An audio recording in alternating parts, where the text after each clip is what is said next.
महान सम्राट विक्रमादित्य की 10 रोचक बातें। उज्जैन का प्राचीन नाम अवंतिका है। अवंतिका मालवा क्षेत्र का एक नगर है।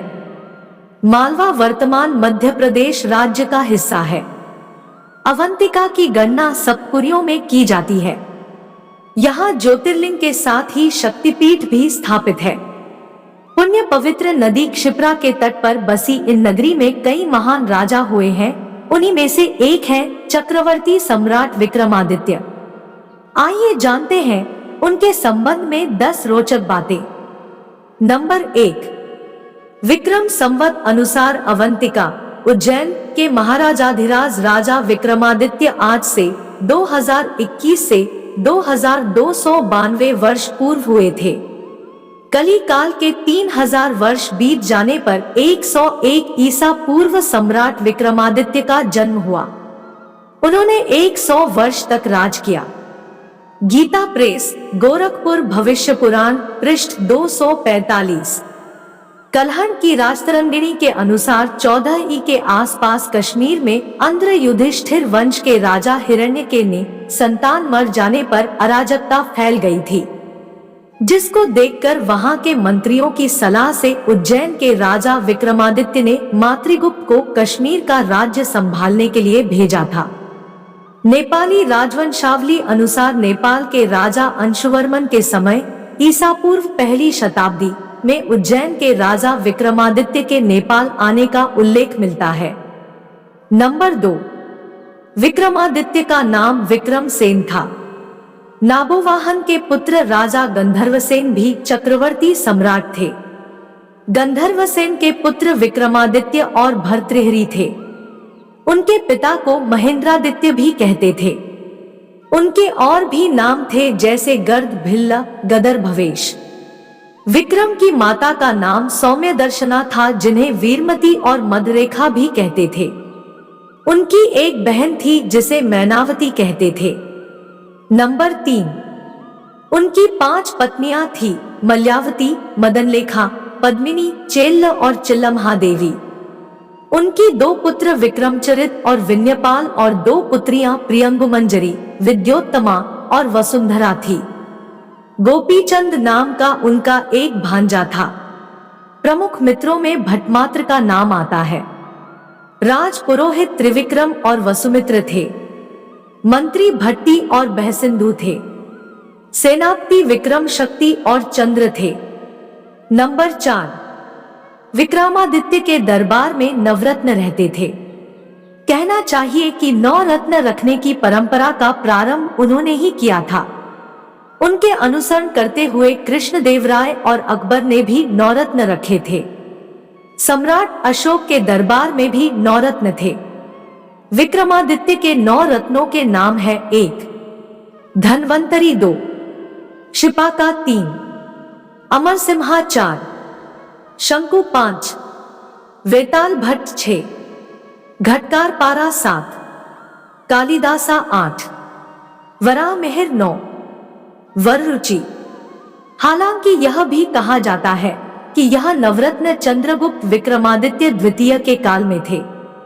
नंबर 5, कहते हैं कि उन्होंने तिब्बत, चीन, फारस, तुर्क और अरब के कई क्षेत्रों पर शासन किया था। उत्तर में हिमालय से लेकर दक्षिण में सिंहल, श्रीलंका तक उनका परचम लहराता था। विक्रमादित्य की अरब विजय का वर्णन अरबी कवि जरहाम किंतोई ने अपनी पुस्तक शायर उर ओकुल में किया है।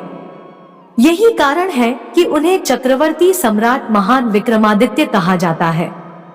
नंबर 6, उज्जैन के सम्राट विक्रमादित्य ने ही 57 ईसा पूर्व अपने नाम से विक्रम संवत चलाया था।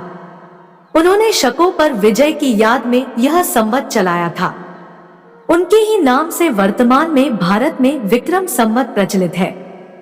कहा जाता है कि मालवा में विक्रमादित्य के भाई भर्तृहरि का शासन था। भर्तृहरि के शासन काल में शकों का आक्रमण बढ़ गया था। भर्तृहरि ने वैराग्य धारण कर जब राज्य त्याग दिया तो विक्रम सेना ने शासन संभाला और उन्होंने ईसा पूर्व 57 से 58 में सबसे पहले शकों को अपने शासन क्षेत्र से बाहर खदेड़ दिया। इसी की याद में उन्होंने विक्रम संवत की शुरुआत कर अपने राज्य के विस्तार का आरंभ किया। इस संवत के प्रवर्तन की पुष्टि ज्योतिर्विदाभरण ग्रंथ से होती है, जो कि 3068 कली अर्थात 34 ईसा पूर्व में लिखा गया था। इसके अनुसार विक्रमादित्य ने 3044 कली अर्थात 57 ईसा पूर्व विक्रम संवत चलाया। नंबर 7, महाकवि कालिदास की पुस्तक ज्योतिर्विदभरण के अनुसार उनके पास 30 मिलियन सैनिकों, 100 मिलियन विभिन्न वाहनों, 25,000 हाथी और 400,000 समुद्री जहाजों की एक सेना थी। कहते हैं कि उन्होंने ही विश्व में सर्वप्रथम 1700 मील की विश्व की सबसे लंबी सड़क बनाई थी, जिसके चलते विश्व व्यापार सुगम हो चला था। नंबर 8, बाद के राजाओं में विक्रमादित्य से बहुत कुछ सीखा और उन राजाओं को विक्रमादित्य की उपाधि से नवाजा जाता था जो उनके नक्शेकदम पर चलते थे। उज्जैन के सम्राट विक्रमादित्य के बाद समुद्रगुप्त के पुत्र चंद्रगुप्त द्वितीय हुए, जिन्हें चंद्रगुप्त विक्रमादित्य कहा गया। विक्रमादित्य द्वितीय के बाद 15वीं सदी में सम्राट हेमचंद्र विक्रमादित्य हेमू हुए। सम्राट हेमचंद्र विक्रमादित्य के बाद विक्रमादित्य पंचम सत्याश्रय के बाद कल्याणी के राजसिंहासन पर आरूढ़ हुए। उन्होंने लगभग 1008 ही में चालुक्य राज्य की गद्दी को संभाला। राजा भोज के काल में यही विक्रमादित्य थे। नंबर 9, सम्राट विक्रमादित्य अपने राज्य की जनता के कष्टों और उनके हालचाल जानने के लिए छद्मवेश धारण कर नगर भ्रमण करते थे। राजा विक्रमादित्य अपने राज्य में न्याय व्यवस्था कायम रखने के लिए हर संभव कार्य करते थे। इतिहास में वे सबसे लोकप्रिय और न्यायप्रिय राजाओं में से एक माने गए हैं। महाराजा विक्रमादित्य का सविस्तार वर्णन भविष्य पुराण और स्कंद पुराण में मिलता है। नंबर 10, सम्राट विक्रमादित्य के जीवन से ही सिंहासन बत्तीसी और विक्रम वेताल नामक कथाएं जुड़ी हुई है। कहते हैं कि अवंतिका नगरी की रक्षा नगर के चारों ओर स्थित देवियां करती थी, जो आज भी करती है। विक्रमादित्य को माता हरसिद्धि और माता बगलामुखी ने साक्षात दर्शन देकर उन्हें आशीर्वाद दिया था। मान्यता अनुसार उज्जैन के राजा महाकाल है और उन्हीं के अधीन रहकर कोई राजा राज करता था। विक्रमादित्य के जाने के बाद यहाँ के एकमात्र राजा अब महाकाल ही है। कहते हैं कि अवंतिका क्षेत्र में वही राजा रात रुक सकता है जो कि विक्रमादित्य जैसा न्यायप्रिय हो, अन्यथा उस पर काल मंडराने लगता है। नंबर 11, तुर्की के इस्तांबुल शहर की प्रसिद्ध लाइब्रेरी मकतबे सुल्तानिया में एक ऐतिहासिक ग्रंथ है सायरुलोकुल। उसमें राजा विक्रमादित्य से संबंधित एक शिलालेख का उल्लेख है, जिसमें कहा गया है कि वे लोग भाग्यशाली हैं जो उस समय जन्मे और राजा विक्रम के राज्य में जीवन व्यतीत किया। वह बहुत ही दयालु, उदार और कर्तव्यनिष्ठ शासक था, जो हर एक व्यक्ति के कल्याण के बारे में सोचता था। उसने अपने पवित्र धर्म को हमारे बीच फैलाया, अपने देश के सूर्य से भी तेज विद्वानों को इस देश में भेजा ताकि शिक्षा का उजाला फैल सके।